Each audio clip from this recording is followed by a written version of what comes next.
Welcome to Season 2 of The Gamble and the Glory, where we talk to founders that have grown their companies into category leaders within the betting and gaming industry. In this episode, I sat down with Einar Knobel, who founded TXODDS 25 years ago and still leads it today as CEO. TXODDS provides much of the underlying data that powers sports betting worldwide, and this was really the first time I'd heard Einar talk about some of those early years building TXODDS during the startup phase and scaling it all the way to today as an industry leader. This conversation was recorded in person this past May at the SBC Americas Conference in Fort Lauderdale, where TXODDS opted to ditch the traditional exhibitor booth and instead built out a fully functional pub right in the middle of the show floor. The pub was appropriately called Trev's Bar, named after Trevor Dunn at TXODDS, who is an absolute standout person and also pours a nice pint of Guinness. And for those attending the SBC Summit coming up in Lisbon, Trev's Bar will be returning to that show, so go say hello to Trevor and the TXODDS team for me in Hall 3 at stand C320.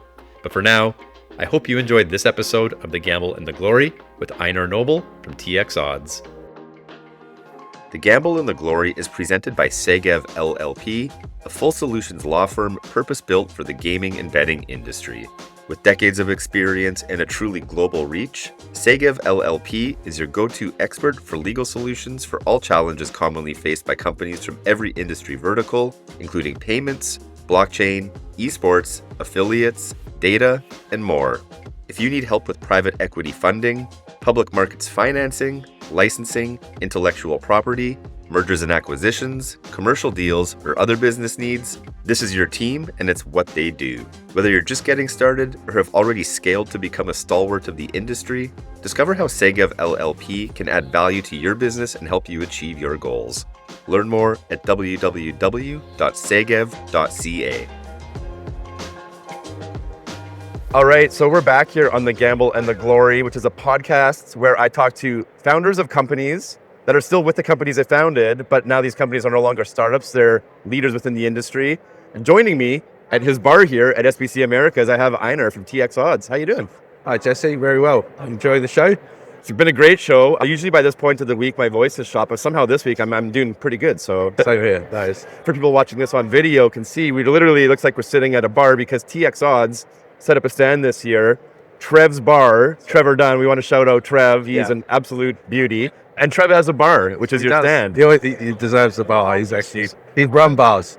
He's got a selfie wall over there and everything. No, I can get a picture of the bar side as well. But yeah, no. It's a great concept, and obviously it's been the most popular spot on the show floor here this week, I would say. Trev's officially our head of VIP. He looks after customers, etc. And he's the entertainment man, so we brought that to the show, hopefully. Well, and look, I'd be tempted to have a pint of Guinness here right now. You guys are pouring them, but it is still before noon, so I do have a tea going. Wait till noon, and then maybe we'll get one going. Yeah. But really, Einar, I want to spend a bit of time here talking about your journey building TXODDS. I believe this year is your 25th anniversary. It is. How does it feel having a 25-year-old company? It feels pretty good. It's a bit scary. I mean, it's gone really fast. Yeah. But it's been enjoyable. I mean, I'd recommend anyone to start a business, but put it that way. If you get a chance, anything pop up, just go for it. It really changes your life. It's good fun. It doesn't feel like work, even though you're working all the time, so that's good.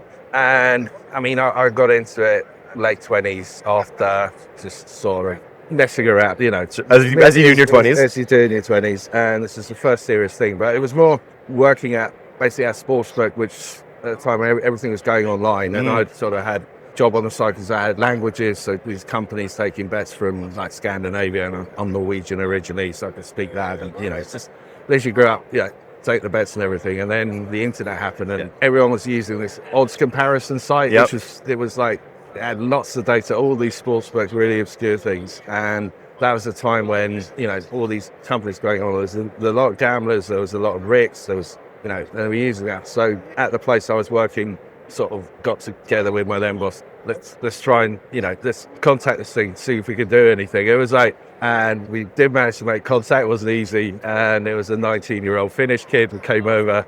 He literally, we took him out for 10 pints of Guinness to get him to talk. Right? But we then basically let's set up a business. It's just odds. We're like, with Kari, well, it's good. How the hell are we going to monetize it? Right. Exactly, because it was, it was 3 years. So we then went through some process of basically, as I said, I'm front of house, you code, So I'd take the calls and, he'd tap away, Yeah. sort of built it up that way. But the first thing was actually the first income, because at that time you could simply like advertise for customers, etc. Right. So I was frantically making cold calls around into basically Costa Rica and Antigua and these bookies. And I got in touch with 2 companies. And it was, first one was Betcris, and managed to get to the boss, and he's, yeah, this is pretty good. What do you want? I went, $5,000. And I got a check, $5,000 with no invoice, like sent to me by FedEx. And it was there. And I was like, Wow. we're in business. And it was the same with this World Sports Exchange, a guy called Hayden Ware. Also, yeah, I like this, what is it, $5,000 bag. And that was it. And so we had $10,000 in the bag, and pretty much it. And we went from there. So And that's when it became real. yeah. And, because you had to make it. It was like, and we were like totally bootstrapped. You just had a server and everything. So that was great. And then you just adapt the business model. You're always talking to, and then the other fun part was like scaling it when Kari, my partner, the programming partner, Kari Mackinnon, he wasn't into code, he wasn't into documenting anything, because it's obvious. If you're any good, it's obvious what I've done. And so there was this period where, there's a lot of demand, and we're trying to, so this is the scaling problem, I suppose, of same here, learning to delegate to other people or bring people in and actually in a way that they can actually contribute. So there's a few things that we got there, and that's what stabilized things. Then one customer, well, can we get this data in an XML feed? We'll put it in our Excel. What year was this, like roughly? Early 2000s? Yeah, early 2000s. And so, we can do that. So Kari built this amazing API, which is already, it still works, and got that into the thing. So go, let's try and market this. And suddenly you could charge like a lot more, and customers were different, and managed to bring in a couple of, there were ex-banking guys who they worked in Tokyo, so a bit older experience. They retired in Asia. So they came in as Malcolm Collier, Chris Tilley, and they really helped kind of stabilize this, which enabled me we had a lot of people that had accounts, and they were also taking data from us. There was this, we were very popular in China at the time, half the web traffic was Chinese, for example. So, but there was this Asian handicaps, and they just started to go in play. And the way the Asian handicap model worked was, like in a soccer match, if it goes like 1-0, 2-0, the match is pretty much over 3-0. Yeah. So the Asian handicap just resets it to 0-0. And that really hit on with the players. And this is where all the new, the volumes are coming up. So these Asian bookies, which would have been not on the internet before, now on the internet, and massive volumes. And we basically found a guy called Tao. He had this program, and I flew over, went into Zhuhai, into the mainland to meet him. I mean, when I went there, the people were on bikes, there were butterflies, there was no traffic, everything. It was just really, really nice and quiet. And he's going, let's set up operations here. So he basically had a collection team, it was in a block of flats with, because that's where you had the power. It's all about having, consistent power. And the other thing, I mean, we could get fast Asian data, which we collected in Asia, but we basically sold it all outside basically brought it to Europe. So we had a row of people basically, we want this, to get it in, and they put it into their models, and they could actually use that to power the in-play data. And then that operation grew. And every time I went back to Zhuhai, there's the new skyscraper and everything. I mean, there's so many cars, you've got an opera house. I mean, it's just it's totally changed. But that was a while. So effectively, it was the Asian high liquidity books into the market quickly. And then the other thing then was a period of, we got this, now we have to, instead of just make all the data, we've got to make it a bit more intelligent, what people can actually get, and process the data more, so you can get the same thing, but without having to do it all yourself. So we can do a lot of the heavy lifting, we do a lot of heavy lifting and things. And so managed to get a new CTO, who's a fellow Alex Kozlenkov, who, very interesting background, where part of them was head of R&D at Betfair. He was part of the Russian space program. I mean, yeah. So, cool. so he's, let's bring the company into the future. So one of them was creating a streaming version of the odds push, but with the processing layers on it and everything. So you basically make dynamic averages, which you can set rule bases on it, etc. So this is very mathematical. And then also restructuring how we've always collected, we've been completed, store it, store the data. So turning that into a searchable, retrievable database. You can be like ML applications of it. So, because a typical customer journey might be, okay, we got some ideas, whether it's gambling. Can we backtest? Okay, so we do this, familiarize how the data works, also do the backtesting, then take a live feed, and then, effectively off they go. And that's been a good route for getting customers in. And then it's just, I suppose the challenge is because you just have to get it. You can't afford to be down. It's just all uptime. Yeah, time's so crucial. And you can't afford to be late because beyond a certain time, it's not worth anything. Right? And customers will tell you that. They'll remind you that, and you can't fake it because too many errors or uptime costs everything. So it has to be at that level where you can automate from it. You can trust it. It's nicely structured. It's just like a clean data set that is the reliability factor. Absolutely. Yeah. So everything from there is, I suppose, streaming off and then take the processing. Basically, we collect stuff, we process it, we ship it out and store it. So that's kind of it.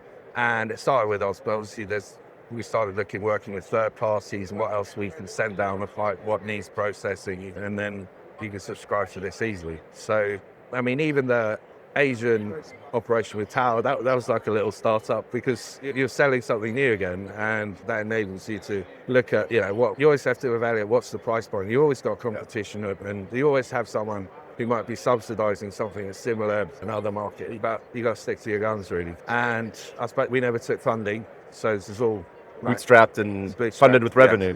Yeah, funded with revenue.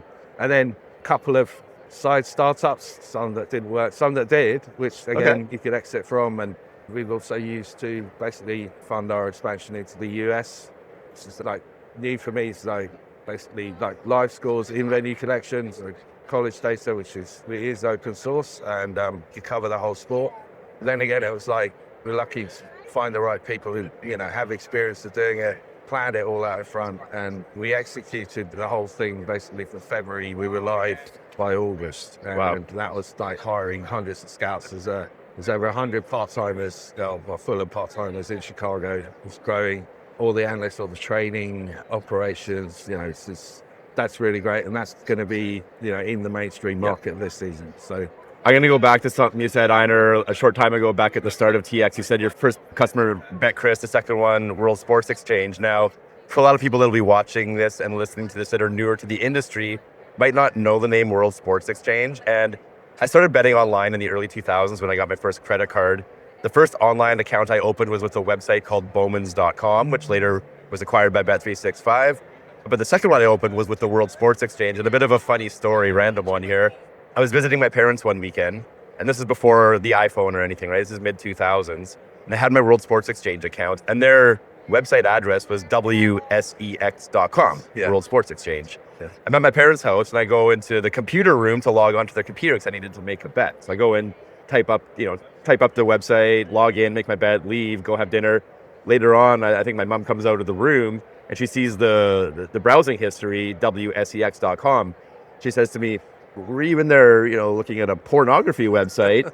And in that moment, I had to think to myself, I'm like, what's the worst answer here? Telling her I was on a porn website or an online gambling website? Which one was it? I fessed up and said it's an online betting site. It's okay.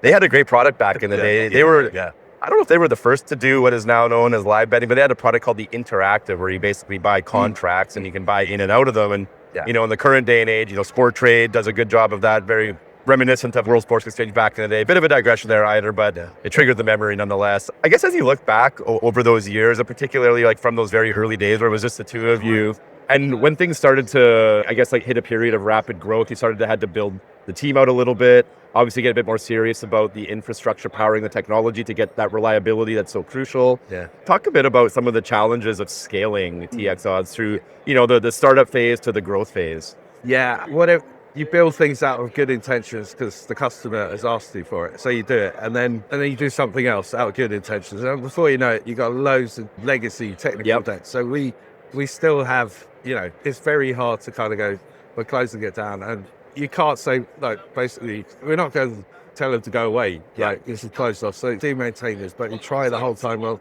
if you move over to this, it's much better. It's got all these improvements. They go, okay. And eventually you do shift them over. But it's the problems of basically technical debt. Yeah. And to go in, if to go into a new startup now, you have an opportunity to choose the technology very carefully. Don't pick a trendy, whatever is trendy now, because you won't find any coders for it in 5 years' time. It's be a bit conservative on the tech choices. I mean, just what's going to run it. We're a Scala shop, which was very cool a few years ago, and now something else is cool. Now, Scala is very good, and it's quite hard to find coders, but we're lucky we can. Yeah, there are a bit more.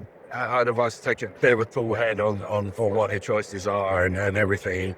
And then also things which are done with good intentions again, and urgency. We need this really urgently, and that suddenly everything goes out the window. And before you know it, we're maintaining something else, or just something that can't be scaled. So someone, for example, very nice, kindly writing a script to monitor things which the only ones have access to, which works, but that will actually trip you over one day. And I think everyone it's also 7 days a week, and I had it as well. It's very hard to switch off, and you sort of go, well, it's quicker if I do it. And I've seen it with coders or anything. No, if there's no problem, I'll do it. But you can't, you don't get a holiday. Yeah. You've got to trust someone else to pick that up or train them, and then they can train others. So it's sort of someone said to me once, the best management is you try and make yourself redundant, and everyone tries, you try to set up a system where you can actually be replaced, right? That's actually the goal. Yeah. Yeah. But, apart from that, look, service like ours as well, when things go wrong, if they go wrong, and they do occasionally, it's very stressful for some people, and because you're really at the front line, and you've got the clock ticking, and things go wrong, they're awesome. I mean, we've been knocked out by an earthquake in Asia, and the only question I was getting is, it's been on the news. I said, well, when are you going to be back online? It's the earthquake's just, knocked out all the internet. Yeah, but when are you going to be back online? It's okay. I don't know. Yeah, so you get it. But the ways to be redundant, there's so much other things you can do. But our job is, to collect things and just send it as fast as we can, whatever route we can. And, there's so many options to do that. So I appreciate that approach. That's what we pay you for. You sort it out, and it's just, I'll wait when it's ready. And that's, I appreciate that. So that's fine. But other things with scaling people and people management, and maybe the most senior in something might not be the best manager of people, but they should be managing because they're the most, there's this kind of things. But biggest great thing is we have now is hit beyond a certain. So we didn't have HR. It was very laid back. I mean, in terms of, you have to be, because, it was, basically, if something goes wrong or something is doing, you don't get to choose the time when it happens. Right. So, it's always been quite flexible. But beyond a certain point, can I take that? Yeah, take time off. Yeah, it's all right. Yeah, I mean, getting a good HR in is really important. Then a bit of structure. Because then actually you realise, and how do you set career progressions? How do I get to that point? I mean, if I join your business, what prospects have I got? And, that's really important, because I'd hate someone to come in and not progress. That's just like a failure on them. And, people they're investing a lot of their time, best years, really ideas, everything into it. So you want to take it as far as it goes. Your team, you have a lot of people on your team that have been with you a long time over the 25-year journey. Love your team, great people. What do you think, Einar, is sort of the key to longevity in terms of keeping the people and sort of the culture you set? What are some of, the ingredients for success based on your experience with TX?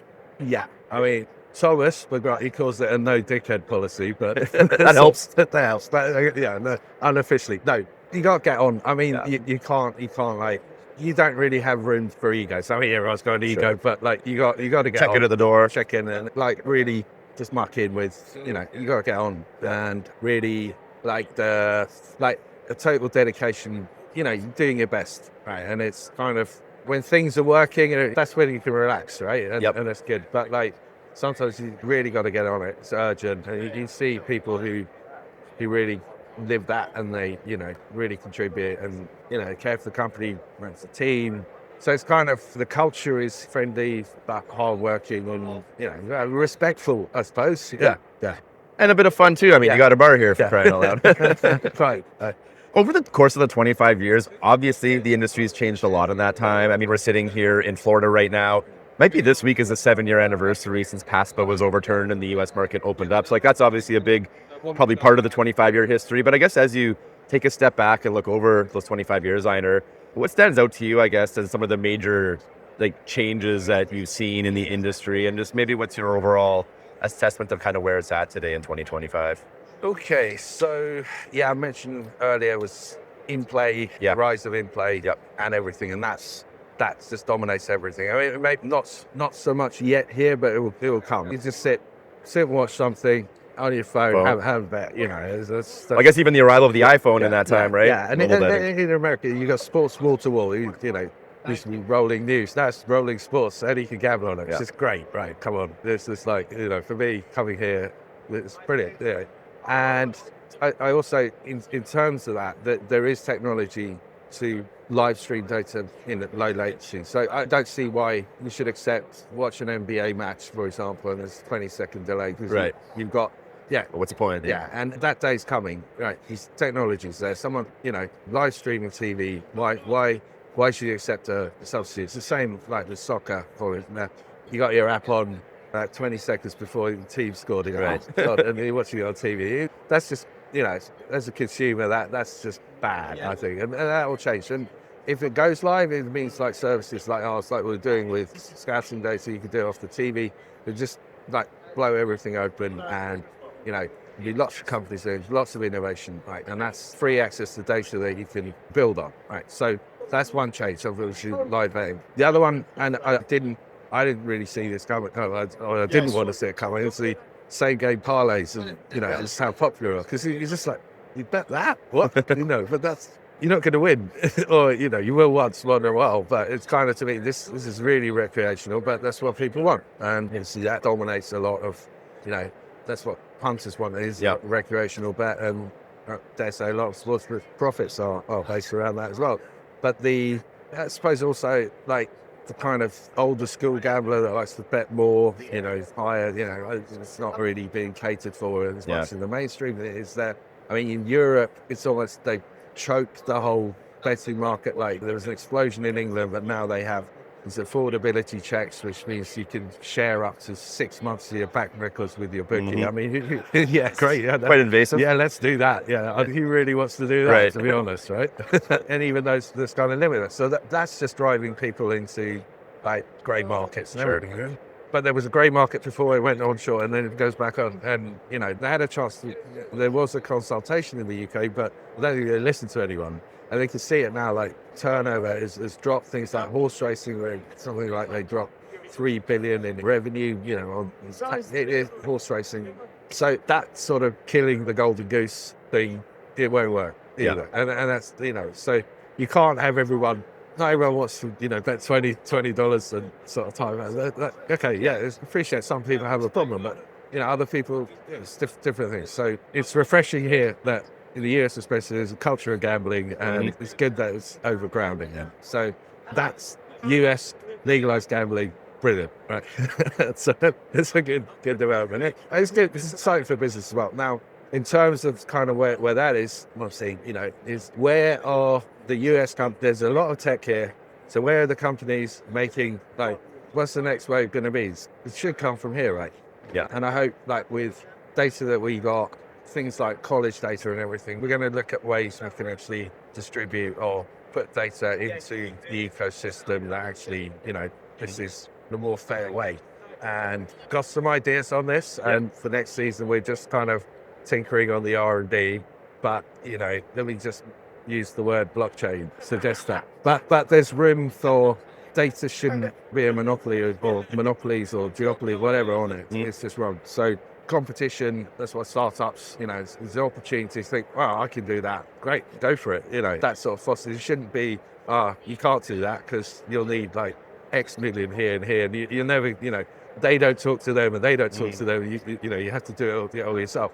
So it's exciting, the exchange of like the CDFC, the Kalshis. That's really, they're having the moment right now. Yeah, I love it. I mean, but this again, this is kind of pushing back. And well, hang on, we actually got rights here. There's legal precedence here, and using that approach. So I think it's really, you know, what's here is a lot can happen. Yeah, it should do. So look, you talked about this, right? You guys have really dedicated yourselves now to college sports in the US. Big opportunity. But to me, when I hear that, as a 25-year-old business, that tells a bit of a story around the fact you're not just resting on your core business, you're continuing to innovate, continuing to advance. adapts to what the market is telling you and what they're asking for. How do you, as a founder in the 25th year of the journey, sort of think about the importance of continuing to evolve as opposed to just sort of like resting back on your core business? I mean, you either got to be ahead of the curve or like riding the wave. I mean, that's it. Yeah, try and be ahead. You have to be trying to come up with something that hopefully someone will take. But like, get enough hints about the direction of the way things are moving and try and follow that and just anticipate like likely changes that can come in. And yeah, stand still, you're dead. Right. Yeah. Yeah. I guess as you look into the future, Einar, and you're still seemingly as ambitious as ever as you were 25 years ago. What do you see as, I guess, the future for TX, right? I mean, obviously continuing to grow and expand and capture more share of the market, et cetera. But for you, again, as a co-founder and a CEO, what are your aspirations for the business over the next 25 years, let's say? Yeah, it would be great if you sort of mentioned gambling or this sports betting. It's one of these names that pops up. Love have it plastered all over the US. I mean, we're current HQ in the UK. That might change in the next few years. Do enjoy coming over here. I was even looking at potentially living here part of the time, just take it as far as you can go, really. So my time is spent talking to a lot of startups coming into this industry. They have big ideas, stars in their eyes, they're enthusiastic, don't always have the right direction, but that's just part of the journey, is figuring out that direction. What are some of your, I guess, maybe top pieces of sort of generalized advice you might give to entrepreneurs that are at the very beginning of their journey in this industry? Please don't ever come up with a free-to-play model. Like, no. Think about making money. No, honestly, how are you going to monetize it? Yeah. Right. Can it scale? Yeah. Will it scale? Right. Does anyone like it? That's the other one. Validating that early is always a helpful thing. Has it been done before? Right. Sometimes it has, and you admit that, but are you doing something better? Oh, what are you really doing here? Right. What's it cost to generate? Right. What are the costs? What's the cost to scale? Yep. You've got to think about that. Can anyone replicate this quickly? You're going to shop it around and someone else next. As it happens, right? Yeah. And I would also say, just don't spend, do as much as you can with your own money. Don't spend, don't give away too much too early. Yeah, that's it. And you're much better off like scrimping, saving. Just don't pay whatever, sleep in your parents' basement in the garage. Don't focus on going to get money first. Like, do it when you're actually making money. Only if you need it. Go and raise money, but consider it very carefully and bargain really hard. Yeah. That's great advice. A lot of founders I've talked to, in my opinion, do arguably give away too much too soon when it's often not the case. And there's a lot that can be done with a little now, right? I mean, a lot of the new technologies coming out with AI and automation allow startups now to do a lot more on a shoestring budget than they probably were able to do 25 years ago when you guys got started, right? Yeah. And you need a lot more money now. Yeah. You do need a fund. But someone said to me once, most time when a company's most valuable before it's even done anything, right? So you go and raise it off an idea, which was great. People can buy into the idea, they buy into the enthusiasm, right? But also like a sense of realism. They go, take a hint. I'm not too sure, but that's just their opinion. Right. Says that'll never work. It'll say that to me. I'll make sure it works. That's just a red rag to a bull. You got to be really determined, and basically, people are just going to neg you the whole time. And best success is just proving it works. And I was like, you're never going to make a penny selling odds. No one's going to pay you. No one's going to pay you for getting their odds off you. It's their odds. Oh, okay. Well. Seems like you're still having fun 25 years into this journey, Einar. Yeah. And as I say, I think, your team really reflects the culture that you built. And obviously TXODDS is, a leader in the industry and the vertical that you're serving. And you guys are seemingly as ambitious and as hungry as you were from day one. It's been a lot of fun getting to spend some time with your team. Great guys. Big thanks to Trevor for having us at his bar today. Yeah. And appreciate you spending some time with me today. Brilliant. I'm going to get beer now. I think it's that time. Thank you, my friend. Cheers.